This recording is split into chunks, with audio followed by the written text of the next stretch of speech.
జూబ్లీహిల్స్ ఉప ఎన్నిక కౌంటింగ్ కు అన్ని ఏర్పాట్లు పూర్తి చేసినట్లు హైదరాబాద్ జిల్లా ఎన్నికల అధికారి జీహెచ్ఎంసీ కమిషనర్ ఆర్వి కర్ణన్ చెప్పారు.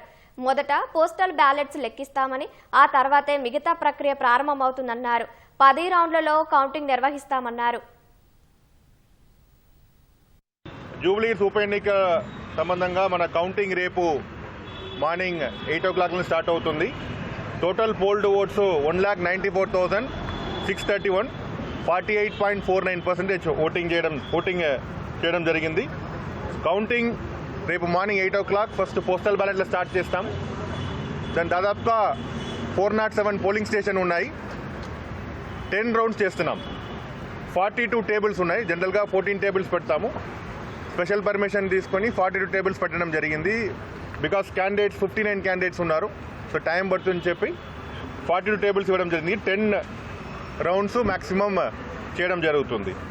Counting staff total 186 members counting staff ఉన్నారు.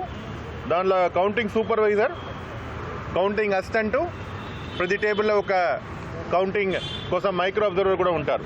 దీనిలో అతి ముఖ్యమైన అంశం కౌంటింగ్ అప్పుడు ఈసీఐ అబ్జర్వర్ ఉంటారు, ఈసీఐ టీం కూడా ఉంటారు. వారు కూడా ప్రతిదానికి చెక్ చేయడం జరుగుతుంది.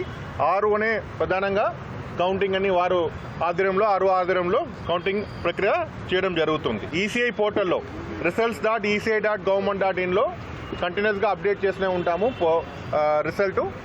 అదేవిధంగా మీకోసం ఇక మీడియా కోసం స్పెషల్గా ఇక్కడ ఒక ఎల్ఈడి టీవీలో we are also keep on displaying the round wise display కూడా చేయడం జరుగుతుంది. దెన్ కౌంటింగ్ ప్రాసెస్లో వీళ్ళలో క్యాండిడేట్ ఆర్ ఏజెంట్ లేదా వారు కౌంటింగ్ ఏజెంట్ ప్రతి ఒక్క టేబుల్కు వారు కౌంటింగ్ ఏజెంట్ పెట్టచ్చు. సో 42 టేబుల్స్కు 42 కౌంటింగ్ ఏజెంట్స్ వారు క్యాండిడేట్ పెట్టచ్చు.